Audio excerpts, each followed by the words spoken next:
اور اس میں خاص بات نوٹ کیجئے، حج وہ عبادت ہے جو ایک مقام پر ہوتا ہے، ساری دنیا میں تو نہیں ہو سکتا۔ وہاں تو ساری دنیا سے لوگ چل کر آئیں گے تو حج کریں گے، وہاں آنا پڑے گا۔ وہاں یشہدوا منافع لہم، آئے پیدل آئے، اونٹنیوں پر آئے، جہازوں پر آئے، جیسے بھی آئے، جہاں آئے۔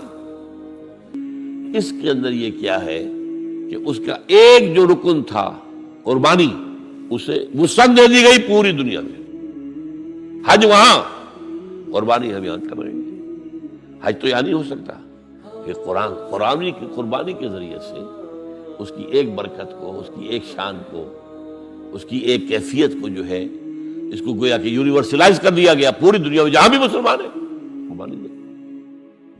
سنت ابیکم ابراہیم، تمہارے باپ ابراہیم کا طریقہ ہے، اس نے اپنے بیٹے کو قربانی کے لیے کرنے کے لیے تیار ہو گیا تھا۔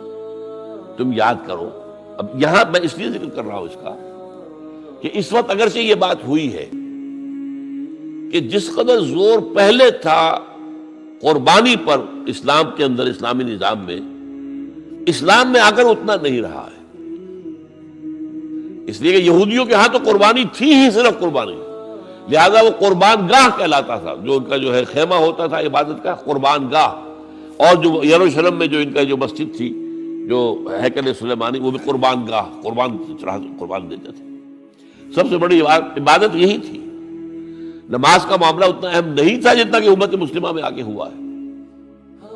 ہمارے ہاں کیا ہوا ہے کہ حج کا جو ہے معاملہ، حج کے موقع پر قربانی، اس میں خاص نقطہ میں آپ کو یہ بتا دیتا ہوں کہ ہمارے ہاں منکرین حدیث ایک ایسا طبقہ رہا ہے جو قربانی کے خلاف، یہ ضیاع ہوتا ہے، گوشت ضائع ہوتا ہے، فلاں ہوتا ہے، پیسے ضائع ہوتے ہیں، اس سے غریب کو کسی کو دے دو پیسے۔ قربانی کی جگہ قربانی ہی ہوگی، کوئی اور شے نہیں ہو سکتی۔ اور ضائع کہاں ہوتا ہے؟ یہاں کہیں ضائع ہوتا ہے گوشت؟ ایک بوٹی تک ضائع نہیں ہوتی، اس کی کھالیں ضائع نہیں ہوتی، اس کے روزے ضائع نہیں ہوتے۔ اب تو کوئی چیز آپ چھوڑتے ہی نہیں کہ جو اس کی استعمال نہ کر دیتے۔ اب اس کا خون بھی جو ہے وہ جمع کر کے جو ہے وہ مرغیوں کی جو خوراک ہے اس میں شامل کیا جاتا ہے، کوئی شے ضائع نہیں ہوتی۔ ہاں وہاں ضیاع ہوتا تھا، لیکن ایک دور تک بات کیا تھی کہ اس جگہ کے رہنے والوں کے پاس ذریعہ معاش کی اور تھا ہی نہیں۔ بھیڑیں بکریاں پال لی تو ان کو اچھی قیمت مل جاتی تھی قربانی کے لیے جب حاجی آتے تھے، یہ ان کا معاش کا ایک سپورٹ ہو گیا۔ چلے آ رہے ہیں بکرے، حبشہ سے آتے تھے، جیسے ہمارے یہاں ڈیرہ غازی خان سے آ رہے ہیں، کہیں اور سے آ رہے ہیں، یہ قربانی کے جانور آتے تھے۔ پھر یہ کہ وہاں کے لوگ جو ہے وہ اس قربانی کے گوشت کو سکھا کر پورا سال کھاتے تھے۔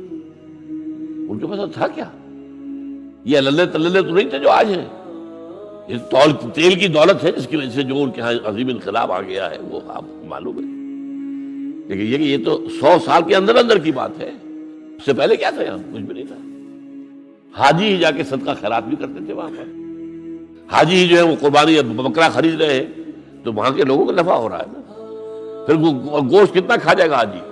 تو ظاہر بات ہے وہی کھاتے تھے، وہ کھڑے رہتے تھے۔ میں نے خود سن 62 کے اندر دیکھا ہے کہ کھڑے رہتے تھے بدو لوگ آ کر، اور جو بھی جانور دیکھا اس کو فوراً جو ہے وہ لے گئے۔ وہ تو زیادہ ہم لوگ جو کرتے تھے وہ جلدی سے اس کی وہ کھال اتروائی اور کلیجی نکال کے لا کے جو ہے وہ اس کو بھون کر کھا لیا اپنے کیمپ کے اندر۔ اور اس وقت تک یہ تھا کہ مینا کے اندر کیمپ بھی ایسے ہوتے تھے، کھلے جگہ، بڑے جو ہے گوشت پک رہے ہیں اور کھا رہے ہیں۔ اب تو وہاں جگہ ہوا ہے ہی نہیں سرے سے، نہ معلوم کتنی چوڑا کرتے جا رہے ہیں، کئی پہاڑ کاٹ دیے تاکہ یہ مینا کی وادی چوڑی ہو جائے اور چوڑی ہو جائے اور چوڑی ہو جائے۔ لیکن وہ تو ظاہر بات ہے کہ اب جو بڑھتا جا رہا تعداد کا معاملہ، لیکن یہ کہ یہ بالکل بکواس تھی کہ کوئی ضائع ہوتا، ضائع کہاں ہوتا؟ ضائع وہاں ہوتا تھا۔ اس لیے اس کو وہ کہتا تھا غلام احمد پرویزی کہ وہاں جائز ہے۔ بھئی وہاں تو تم جس کو جائز کہہ رہے ہو تو ضائع ہونے کا تو اگر معاملہ تھا تو وہاں تھا۔ آپ کو یاد ہوگا یہ افغان جہاد جب ہو رہا تھا تو پورے بڑے 747 جہاز بھر کر قربانی کے گوشت کے آتے تھے یہاں افغانستان میں مجاہدین کے لیے، اور وہاں جو یہاں پہ جو ان کے وہ تھے مہاجرین تھے ان کے لیے، پورے ان کے جو جہاز بھر کر آتے تھے، اتنا گوشت وہاں ہوتا ہے۔ بہرحال یہ عید الاضحیٰ جو ہے یہ ہمارے اندر اس روح قربانی کو باقی رکھنے کے لیے ہے۔ ہوا کیا ہے اس 1400 سال میں بدقسمتی سے؟ ایک طرف تو شکر ادا کیجئے کہ کم سے کم دین کا ڈھانچہ برقرار ہے. حج ہو رہا ہے، 30 لاکھ آدمی حج کر رہے ہیں، عمرہ ہو رہا ہے، لاکھوں آدمی عمرہ کر رہے ہیں. یہاں ہمارے یہاں 25,000 کا شہر اعتکاف آباد ہو جاتا ہے. چلیے، اسلام کا ڈھانچہ تو کچھ نہ کچھ ہے نا، روح نہیں ہے. نماز و روزہ و قربانی و حج یہ سب باقی ہے، تو باقی نہیں ہے. عقل و دل و نگاہ کا مرشد اولی ہے عشق. عشق نہ ہو تو شرع و دین متقدر تصورات. یہ روح جو ہے اللہ کی محبت، اللہ کے ساتھ وفاداری، اللہ کے لیے ہر شے قربان کرنے کو تیار ہونا. ان صلاتی و نسکی و محیای و مماتی للہ رب العالمین. جب تک یہ روح نہیں ہوگی، اسی لیے فرمایا سورہ حج میں لن ینال اللہ لحومها ولا دماؤها ولکن ینالہ التقوی منکم. دیکھو تم اونٹ اگر ذبح کرتے ہو یا بکرا یا کوئی اور چیز، بیل گائے، اللہ تک ان کا نہ گوشت پہنچتا ہے نہ خون. لن ینال اللہ لحومها ولا دماؤها ولکن ینالہ التقوی منکم. ہاں اگر تقوی تمہارے اندر ہے وہ اللہ تک پہنچ جاتا ہے. وہ روح تقوی وہ ہے نہیں. ایسا بھی ہوگا کوئی بہت بڑے سیٹ ہوں گے، وہ کوئی 50,000 کا میڑا خرید کر اور پھر اس کو جو ہے وہ اس کو مہندی لگا رکھی ہے اور رنگ لگا رکھے ہیں اور ریشمی چادریں ڈالی ہوئی ہیں اور لے کر پھر دکھا رہے ہیں کہ اس شان کی قربانی ہم دیں گے. یہ تو سب دکھاوا ہے. اگر وہ اس میں وہ روح نہیں ہے تو کچھ نہیں ہے، دے لے کی اس کی کوئی قدر و قیمت ہی نہیں ہے. تو اللہ تعالی ہمیں ان عبادات کے اندر اصل روح جو ہے وہ پیدا کرنے کی توفیق عطا فرمائے. اور اللہ تعالیٰ جن کو بھی حج کی توفیق دے ان کو بھی جو حج مبرور ہو. اس لیے کہ کہا گیا ہے یہ کہ چند افعال ایسے ہیں کہ جن سے گزشتہ زندگی کے سارے گناہ معاف ہو جاتے ہیں. ایک کیا ہے؟ ایک شخص کفر سے اسلام میں آئے. اب ظاہر بات ہے اسلام لانے سے پہلے کہ اس کی زندگی جو ہے کفر کی، شرک کی جو بھی تھی معاف ہو گئی، بات صاف ہو گئی. نمبر 2 حج مبرور، وہ حج جو اللہ کے یہاں قبول ہو جائے. لیکن وہ حج کون سا ہوگا؟ حلال کی کمائی سے کیا ہے. اس میں ساری شرائط ملحوظ رکھی گئی. فلا رفث ولا فسوق ولا جدال فی الحج. نہ لڑائی جھگڑا ہو نہ کوئی اور ہو، آپس میں جھگڑتے ہیں. واپس ٹیکسی کی ہے 5 آدمیوں نے، اب آپ کو معلوم ہے کہ پچھلی سیٹ پر 3 میں جو درمیان میں بیٹھا ہوا ہے وہ تو ایسے جیسے کہ اونٹ کے کوہان پر بیٹھا ہوا ہے. تو وہ لڑتے ہیں کہ اب مجھے باری دو. یہ ساری چیزیں جو ہے یہ اگر وہ روح تقویٰ ہے تو پھر نہیں ہوتی.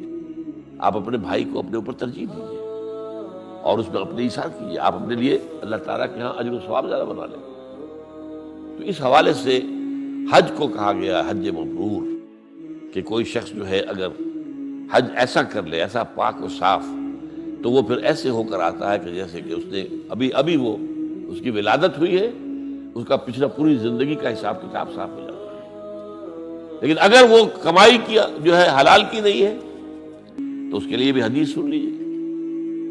حضور نے نقشہ کھینچا ہے کہ ایک شخص ہے، حج کے لیے آیا ہے، دور سے آیا ہے، اشغث اغبرا یطیل سفرا، بڑا لمبا سفر کر کے آیا ہے، بال غبار آلود ہے، کیونکہ وہ ہوائی جہاز سے تو آتے نہیں تھے، وہ تو اونٹ کے اوپر سفر کر کے آتے تھے. تو اندازہ کیجیے کیا ان کا حلیہ بن جاتا ہوگا.